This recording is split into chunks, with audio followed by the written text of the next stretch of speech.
भव्य आयोजन चल रहा था। संगम के तट पर आस्था का सैलाब उमड़ा हुआ था। लाखों की भीड़ गंगा में डुबकी लगा रही थी। अखाड़ों की चहल पहल और हर तरफ साधु संतों के तंबू लगे थे। लेकिन इस बार इस पवित्र आयोजन के बीच कुछ ऐसा होने वाला था जिसने सभी को हिलाकर रख दिया। सेक्टर 15 के बड़े शिविर में एक दिन सुबह एक नया साधु पहुंचा। उसकी लंबी दाढ़ी, माथे पर चंदन का बड़ा टीका और गेरुआ वस्त्र उसे बाकी साधुओं जैसा ही बना रहे थे। वह धीरे धीरे शिविर के अंदर आया और मुख्य साधु के चरणों में झुक गया। मुख्य साधु ने उसकी ओर देखा और बोले, महात्मा जी, आप कहां पधारे हैं? नए साधु ने हाथ जोड़ते हुए जवाब दिया, काशी से यहां संगम पर साधना करने की इच्छा थी, इसलिए आ गया। मुख्य साधु ने कहा, बहुत अच्छा, यह पवित्र भूमि है, आप यहां आराम से रह सकते हैं। साधु शिविर के एक कोने में बैठ गया। उसने अपने झोले से एक पोटली निकाली, उसमें से चंदन और राख अपनी हथेलियों पर लगाया और ध्यान में बैठ गया। बाकी साधु उसकी ओर ज्यादा ध्यान नहीं दे रहे थे, क्योंकि महाकुंभ में रोजाना ऐसे नए चेहरों का आना जाना आम था। दिन भर वह साधु अन्य संतों के साथ साधारण तरीके से समय बिताता। वह सुबह जल्दी गंगा स्नान करता, दिन भर प्रवचन सुनता और रात होते ही ध्यान में लीन हो जाता। लेकिन रात के समय उसका व्यवहार बदल जाता। रमेश, जो उस शिविर में सेवा का काम करता था, उसने पहली बार गौर किया कि यह नया साधु हर रात चुपके से शिविर से बाहर चला जाता है। एक रात रमेश ने देखा कि वह साधु शिविर के पीछे गया और जमीन में कुछ दबा दिया। रमेश ने अगली सुबह अपने दोस्त रामू से बात की। रमेश ने अपने दोस्त से कहा, यार मुझे लगता है यह नया बाबा कुछ गड़बड़ करने वाला है। फिर रामू ने कहा, क्यों, ऐसा क्या किया? रमेश ने बताया, कल रात मैंने देखा कि ये कुछ जमीन में दबा रहे थे, पता नहीं, लेकिन कुछ तो अजीब है। रामू ने हंसते हुए कहा, अरे तुझे हर किसी पर शक होता है, हो सकता है वह कोई पूजा सामग्री हो। लेकिन रमेश का मन शांत नहीं था। उसने तय किया कि वह इस साधु पर नजर रखेगा। उसी दिन प्रयागराज पुलिस को एक गुमनाम कॉल आया।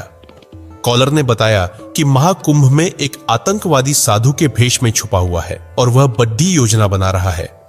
यह सुनकर पुलिस तुरंत सतर्क हो गई। इंस्पेक्टर मनु महाराज, जो महाकुंभ की सुरक्षा के प्रमुख थे, उसने अपनी टीम को अलर्ट कर दिया। इंस्पेक्टर मनु महाराज ने कहा, हमें हर शिविर की जांच करनी होगी। किसी भी संदिग्ध गतिविधि को नजरअंदाज नहीं किया जाएगा। खासकर नए चेहरों पर ध्यान दो। पुलिस ने सभी शिविरों की गुप्त निगरानी शुरू कर दी। इस बीच सेक्टर 14 के शिविर में वह नया साधु सामान्य तरीके से दिन बिता रहा था, लेकिन रात को उसकी हरकतें जारी थी। एक रात रमेश ने देखा कि साधु झोले से एक कागज और छोटा उपकरण निकाल रहा था। वह झोला लेकर शिविर से बाहर चला गया। रमेश ने साहस जुटाया और उसका पीछा किया। साधु सीधे गंगा घाट के पास गया, जहां उसने एक व्यक्ति से मुलाकात की और दूसरे साधु से कहा, सब कुछ योजना के अनुसार चल रहा है, कोई शक नहीं हुआ। अनजान व्यक्ति ने कहा, बहुत अच्छा, बस सही वक्त का इंतजार करो। फिर रमेश ने इन दोनों की बातचीत दूर से सुनी और अपने फोन से इसे रिकॉर्ड करने की कोशिश की, लेकिन वह बहुत डर गया था। अगले दिन उसने मुख्य साधु को बताई। रमेश ने कहा, महाराज, वह साधु कुछ तो गड़बड़ करने वाला है। मैंने उसे कल रात किसी अजनबी से बात करते देखा। मुख्य साधु ने गंभीरता से कहा, हमें पुलिस को सूचित करना चाहिए। फिर रमेश ने हिचकते हुए कहा, अगर वह दोषी निकला तो? मुख्य साधु ने कहा, ऐसा करते हैं, आज रात उसकी हरकतों को फिर से देखते हैं। अगली रात रमेश ने और मुख्य साधु ने तय किया कि वे उस संदिग्ध साधु पर नजर रखेंगे। रमेश ने अपना फोन तैयार रखा और मुख्य साधु ने शिविर के कुछ अन्य साधुओं को भी अलर्ट कर दिया। रात का समय था, सब सोने की तैयारी कर रहे थे। साधु फिर से अपनी झोली लेकर शिविर से निकला। साधु गंगा किनारे के एक सुनसान घाट पर पहुंचा, जहां वही व्यक्ति मौजूद था जिससे उससे पहले भी मिला था। अनजान व्यक्ति ने बोला, तुमने तो कहा था कि काम पूरा हो गया है। साधु ने उत्तर दिया, हाँ, उपकरण सही जगह पर सेट कर दिए हैं, बस एक आदेश का इंतजार है। मुख्य साधु और रमेश यह सुनकर चौंक गए। रमेश ने इस बातचीत को रिकॉर्ड कर लिया। मुख्य साधु ने धीरे से रमेश से कहा, तुरंत पुलिस को बुलाओ। रमेश ने पुलिस को कॉल किया और उन्हें सारी जानकारी दी। इंस्पेक्टर और उनकी टीम तुरंत आ गई। इंस्पेक्टर ने कहा, हमें इस संदिग्ध साधु को रंगे हाथों पकड़ना होगा। पुलिस कर्मियों ने घाट की ओर जाने वाले सभी रास्तों को घेर लिया। कुछ जवान वेश बदलकर वहां पहुंचे ताकि साधु को उन पर शक न हो। साधु और उसका साथी अभी भी बातचीत में व्यस्त थे। साधु ने कहा, यह आखिरी चरण है, बस जैसे ही भीड़ ज्यादा होगी हमें अपना काम कर देनी है। अनजान व्यक्ति ने उत्तर दिया, यह हमला सबके लिए एक बड़ा संदेश होगा। कोई सोच भी नहीं सकता कि महाकुंभ जैसी जगह को निशाना बनाया जा सकता है। पुलिस टीम ने सही वक्त का इंतजार किया। जैसे ही साधु ने अपने झोले से एक और उपकरण निकाला, पुलिस ने उन्हें घेर लिया। इंस्पेक्टर मनु महाराज ने कहा, हाथ ऊपर करो, पुलिस से बचने की कोशिश मत करना। साधु और उसका साथी हड़बड़ा गए। साधु ने भागने की कोशिश की, लेकिन पुलिस ने उसे पकड़ लिया। झोले की तलाशी ली गई तो उसमें विस्फोटक उपकरण और कुछ नक्शे मिले। पुलिस ने तुरंत साधु और उसके साथी को गिरफ्तार कर लिया। पूछताछ में पता चला कि वह एक अंतर्राष्ट्रीय आतंकी संगठन का सदस्य था और वह भारत में कई सालों से छुप कर रह रहा था। इंस्पेक्टर ने पूछा, तुम्हारा मकसद क्या था? महाकुंभ जैसे पवित्र आयोजन को क्यों निशाना बनाया? आतंकवादी ने उत्तर दिया, भीड़ का डर सबसे बड़ा हथियार है। हमारा मकसद था यहाँ ऐसा हमला करना जो दुनिया को दहला दे, लेकिन तुमने हमारे योजना पर पानी फेर दिया। पुलिस को उसके झोले और शिविर के आसपास लगाए गए उपकरणों से बड़े हमले की योजना के सबूत मिले। अगले दिन प्रयागराज पुलिस ने मीडिया को बताया कि महाकुंभ में एक बड़ा आतंकी हमला टल गया। इंस्पेक्टर ने कहा, हम रमेश और मुख्य साधु के शुक्रगुजार हैं, जिन्होंने सही समय पर जानकारी दी। यह सब उनकी सतर्क और साहस का नतीजा है। रमेश और मुख्य साधु को महाकुंभ आयोजन समिति ने सम्मानित किया। मुख्य साधु ने कहा, हमने तो बस अपनी जिम्मेदारी निभाई। महाकुंभ पवित्र आयोजन है, इसे कोई अपवित्र नहीं कर सकता। रमेश ने कहा, अगर मैंने उस साधु पर नजर न रखी होती तो शायद कुछ बड़ा हादसा हो जाता। इस घटना ने सभी को सतर्क कर दिया कि आस्था के ऐसे बड़े आयोजनों में सुरक्षा और जागरूकता कितनी महत्वपूर्ण है। इस घटना के बाद महाकुंभ के आयोजकों और सुरक्षा एजेंसियों ने सुरक्षा व्यवस्था को और मजबूत किया। सभी शिविरों में नियमित जांच और निगरानी बढ़ा दी गई ताकि भविष्य में ऐसी किसी भी घटना की पुनरावृत्ति ना हो। श्रद्धालुओं को भी सतर्क रहने और किसी भी संदिग्ध गतिविधि की सूचना तुरंत पुलिस को देने की सलाह दी गई। महाकुंभ जैसे विशाल आयोजनों में सुरक्षा की चुनौतियां हमेशा रहती है, लेकिन प्रशासन और जनता के सहयोग से इन चुनौतियों का सफलतापूर्वक सामना किया जा सकता है। महाकुंभ के दौरान साधु संत अपने तप, साधना और अलौकिक शक्तियों के कारण चर्चा में रहते हैं। एक प्रसिद्ध कहानी एक ऐसे नागा साधु की है जो किसी समय महाकुंभ में अपने चमत्कारों के कारण बहुत प्रसिद्ध हुआ। कहानी के अनुसार एक बार कुंभ में भीषण सूखा पड़ा। श्रद्धालु पानी की कमी से परेशान थे और संगम पर स्नान करना लगभग असंभव हो गया था। तब एक नागा साधु जो वर्षों से तपस्या कर रहा था, संगम के तट पर आया। उसने घोषणा की कि वह अपनी साधना और भगवान की कृपा से बारिश ला सकता है। साधु ने गंगा किनारे ध्यान लगाना शुरू किया। वह घंटों तक बिना हिले डुले बैठा रहा। लोगों का कहना है कि अचानक आकाश में बादल गिरने लगे और तेज बारिश होने लगी। संगम का पानी बढ़ गया और श्रद्धालुओं ने इसे चमत्कार माना। यह घटना इतनी प्रसिद्ध हुई कि लोग उस साधु को गंगा तपस्वी कहने लगे। इसके बाद उस साधु ने अपना अधिकांश जीवन गंगा के किनारे ही बिताया और लोगों की भलाई के लिए अपने तप का उपयोग किया। महाकुंभ में कई साधुओं को अपनी योगिक और तपस्वी शक्तियों का प्रदर्शन करते हुए देखा जा सकता है। कोई पानी पर चलने की कोशिश करता है तो कोई अग्नि में बैठकर ध्यान करता है। इन चमत्कारों को वैज्ञानिक दृष्टिकोण से समझना कठिन होता है, लेकिन इनका आध्यात्मिक महत्व बहुत गहरा है। महाकुंभ केवल चमत्कारों का मेला नहीं है, बल्कि यह मानवता, भक्ति और विश्वास का ऐसा संगम है जो दुनिया भर के लोगों को जोड़ता है। इन कहानियों का उद्देश्य चमत्कारों को सिद्ध करना नहीं, बल्कि यह दिखाना है कि श्रद्धा और विश्वास में कितनी ताकत होती है। हर 12 वर्षों में गंगा के तट पर आयोजित होने वाला महाकुंभ मेला न केवल भारत बल्कि पूरी दुनिया के लिए श्रद्धा और आस्था का प्रतीक है। इस आयोजन में साधु संत, महात्मा और लाखों श्रद्धालु गंगा में डुबकी लगाने के लिए उमड़ते हैं। कहते हैं कि इस पवित्र स्नान से जीवन के सारे पाप धुल जाते हैं। लेकिन इस बार का महाकुंभ कुछ अलग था। साधुओं और श्रद्धालुओं का विशाल जनसमूह गंगा के तट पर जमा हो चुका था।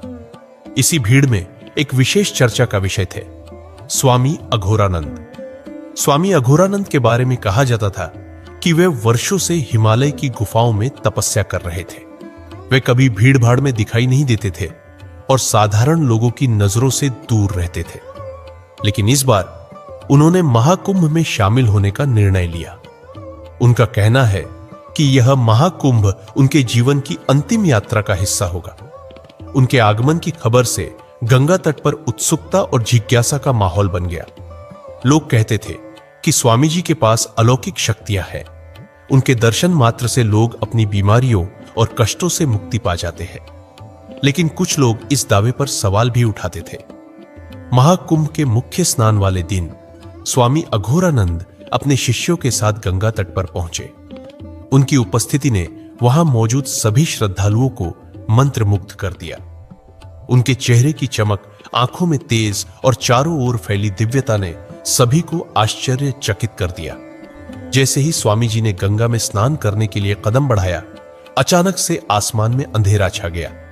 तेज हवाएं चलने लगी और गंगा की लहरें भयंकर रूप से उफान मारने लगी। भीड़ में खलबली मच गई।